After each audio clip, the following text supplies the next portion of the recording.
اعوذ باللہ من الشیطان الرجیم بسم اللہ الرحمن الرحیم الحمد للہ رب العالمین والصلاة والسلام علی اشرف الانبیاء والمرسلین اللہم لا سہل الا ما جعلته سہلا وانت تجعل الحزن اذا شئت سہلا اللہم یا مقلب القلوب صرف قلوبنا علی طاعتک اللہم رب اشرح لی صدری ویسر لی امری واحلل عقدۃ من لسانی یفقہوا قولی۔ اللہ پاک کی حمد و ثنا اور آقا دو جہان نبی مکرم تاجدار عرب و عجم سید المرسلین خاتم النبیین رحمت للعالمین کی ذات گرامی پر درود و سلام کے بعد اللہ سبحانہ و تعالیٰ کا احسان عظیم ہے کہ اس نے ہمیں ایک بار پھر یہ توفیق عطا کی کہ ہم قرآن حکیم کی آیات مبارکہ کو صحیح طریقے سے پڑھنے، ان کو سمجھنے کی کوشش کریں اور قرآن کا پیغام دوسرے لوگوں تک پہنچانے کا ذریعہ بنیں۔ اس نعمت اور توفیق پر ہم اللہ سبحانہ و تعالیٰ کا جتنا بھی شکر ادا کریں وہ کم ہے۔ اللہ سبحانہ و تعالیٰ سے دعا ہے کہ وہ ہمیں توفیق عطا فرمائیں کہ ہم ان آیات مبارکہ کو صحیح طریقے سے سمجھ سکیں اور ان کا پیغام دوسرے لوگوں تک پہنچا سکیں۔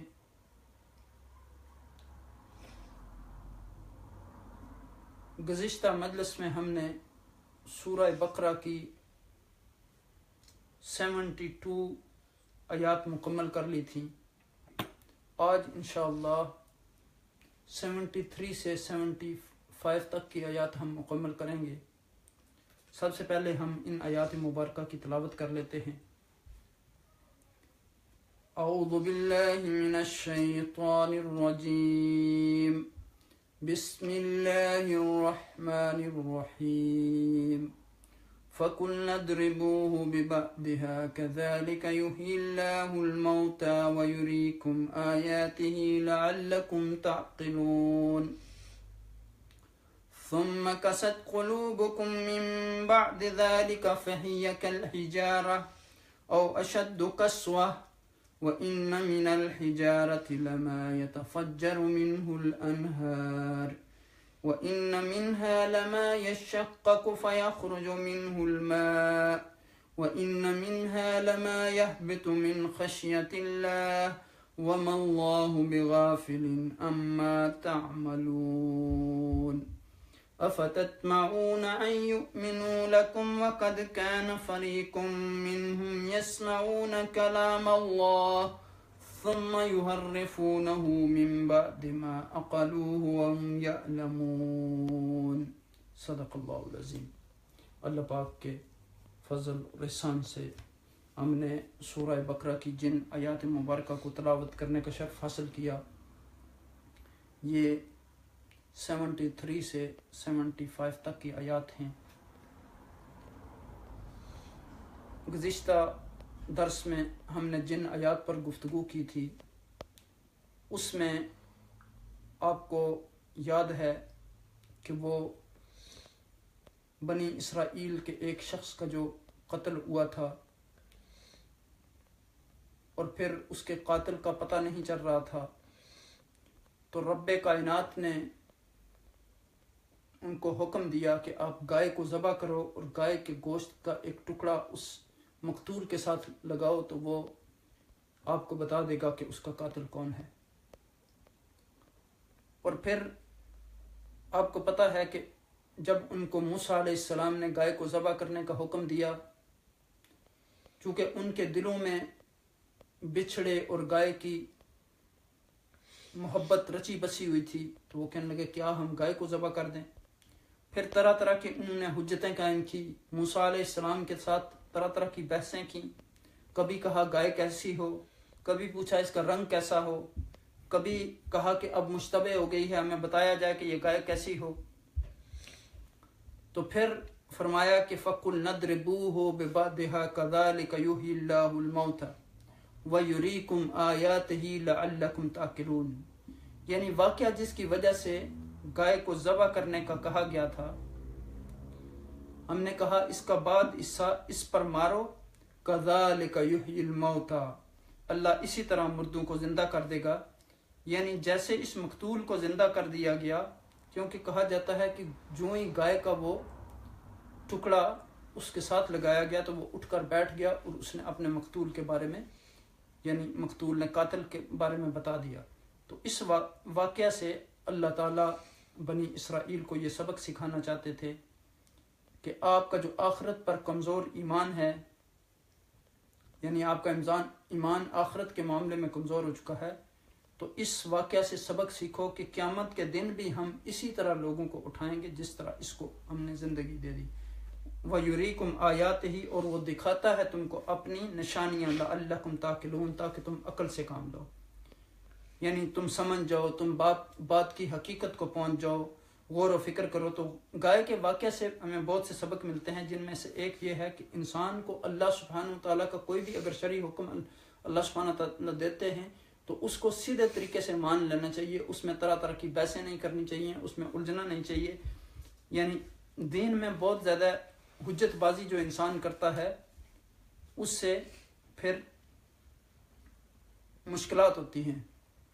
جس طرح کہ میں نے کل بھی آپ کو بتایا تھا کہ آقا دو عالم صلی اللہ علیہ وسلم سے جب یہ پوچھا گیا کہ حج ہر سال فرض ہے، تو آپ صلی اللہ علیہ وسلم نے ارشاد فرمایا کہ اگر میں کہہ دیتا ہاں تو وہ فرض ہو جاتا، واجب ہو جاتا۔ تو اس لیے جو چیزیں، یعنی ہم نے کل بھی یہ حدیث پڑھی تھی کہ من حسن اسلام المرء ترک المرء ما لا یعنی اسلام، ایک مومن جو ہے اس کے اسلام کی خوبصورتی یہ ہے کہ اگر کوئی بات جس کا اس سے تعلق نہیں ہے، کنسر نہیں ہے، لایانی بات ہے، تو اس کو ترک کر دے۔ تو یہاں آپ دیکھیں کہ کہا کہ فَقُلْ نَضْرِبُوهُ، پھر ہم نے کہا اِضْرِبُوهُ، مارو اس پر، بِبَادِهَا، یعنی گائے کا ٹکڑا، کذالک، اسی طرح، یحیی اللہ، زندہ کرے گا اللہ، الموت، مردے، ویریکم، اور دکھاتا ہے آیات ہی تمہیں اپنی قدرت، تاکہ تم غور کرو۔ اب یہاں دیکھیں کہ اللہ سبحانہ وتعالی نے اس آیہ کریمہ میں یعنی انسان کو مار کر جلانا یعنی بتایا، یہ کسی کے بس کی بات نہیں، یہ صرف اللہ سبحانہ وتعالی کی قدرت ہے۔ وہ جس کو چاہتا ہے زندگی عطا کرتا ہے، جس کو چاہتا ہے موت عطا کرتا ہے، اور جس طریقے سے وہ چاہے، جب چاہے، جہاں چاہے، وہ کسی کو موت عطا کر سکتا ہے، اور جہاں چاہے وہ زندگی عطا کر سکتا ہے۔ وہ اللہ سبحانہ وتعالی ہر قدرت اس کے پاس ہے، وہ تمام چیزوں کی قدرت رکھتا ہے۔ تو یہاں فرمایا گیا کہ آپ ان واقعات پر غور و فکر کریں اور اس سے نصیحت پکڑیں۔ یعنی آپ دیکھیں کہ اگر یہ ہم سے پہلے جو قومیں تھیں ان کے لیے یہ آیات نازل ہوئیں، تو ہمیں بھی اس پہ غور و فکر کرنا چاہیے کہ کیا ہم اللہ سبحانہ وتعالیٰ کے احکامات کو جس طرح ہمیں حکم دیا گیا اسی طرح یعنی ہم اس پر عمل کرتے ہیں۔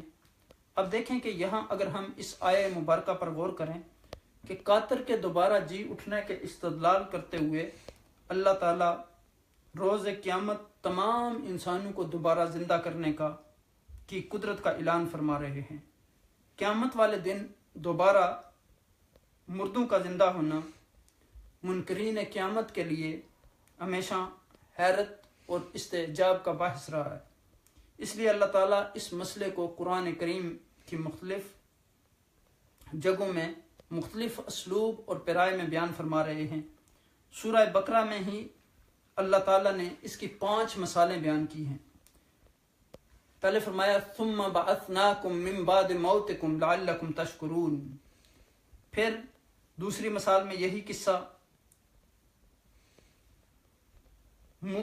پھر تیسری مثال میں دوسرے پارے کی آیت نمبر 43 میں کہا کہ موتوا ثم احیاہم، پھر فرمایا فاماتہ اللہ مئۃ عام ثم بعثہ، اور 5ویں مثال اس کے بعد والی آیت میں حضرت ابراہیم علیہ السلام کے طیور اربع یعنی جب کہا تھا کہ قال اولم تؤمن قال بلی ولکن لیطمئن قلبی۔